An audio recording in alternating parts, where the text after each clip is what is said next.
مرحبا بكم متابعينا الكرام على قناتكم ميد فور سوينج. من لا يشاهد الفيديو الأول سوف تجدونه في الوصف أسفل الفيديو. أما في هذا الفيديو سوف نشرح طريقة كيفية فصالة خلف البنطلون أو السروال.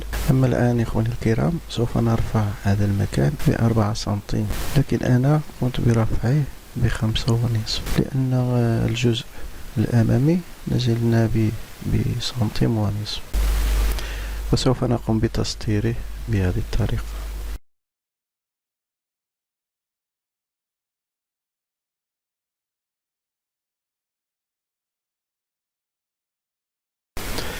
الآن سوف نخرج من هذا المكان ب2 سنتيم، وسوف نبدأ العمل على الخصر الخلفي. نصف الخصر لدينا 38 مقسومة على 2 تعطينا 19 زائد سنتيم الخياطة تساوي 20 زائد 3 سنتيم البنسة تساوي 23.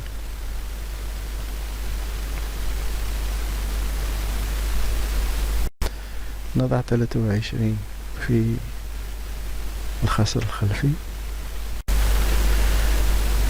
زائد 3 سنتيم في احتياط في الخلف إذا كان البنطلون ضيق أو شيء من هذا القبيل. أقوم بتسطير هذا المكان.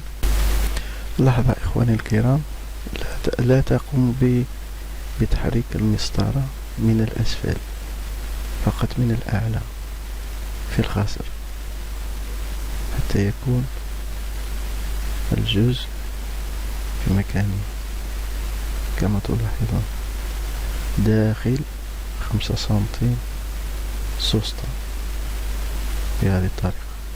هذه 3 سنتيم فقط للزيادة كما تلاحظون. الآن سوف أكمل هذا الخط من هذا المكان.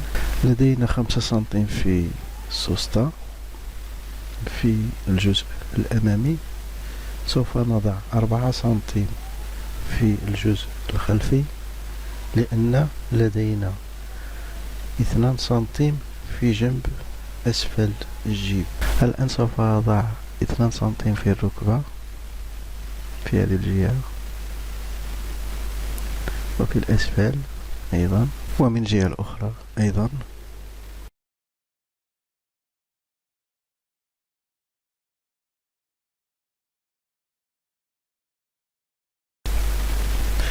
وفي الركبة أيضا هنا، وفي أسفل الجيب هنا 2 سنتيم محسوبة على الورك، يعني السنتيم الذي حذفناه من هنا وضعناه هنا.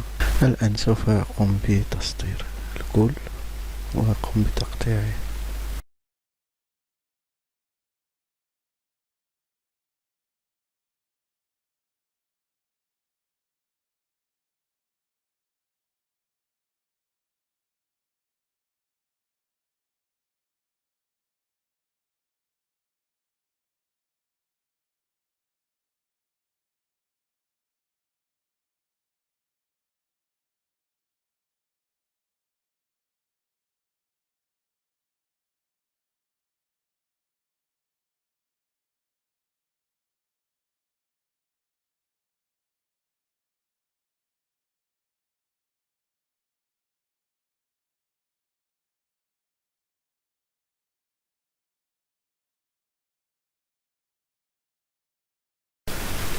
الآن سوف أقوم بتقطيع الجيب الجانبي.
إخواني الكرام، هذه نهاية الفصالة.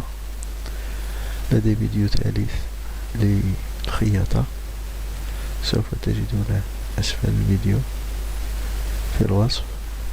من لديه أي سؤال أو تفسير سوف أجيب عليه. وإذا كنت جديد في القناة قم بالاشتراك وتفعيل الجرس حتى يصلك كل جديد، وشكرا.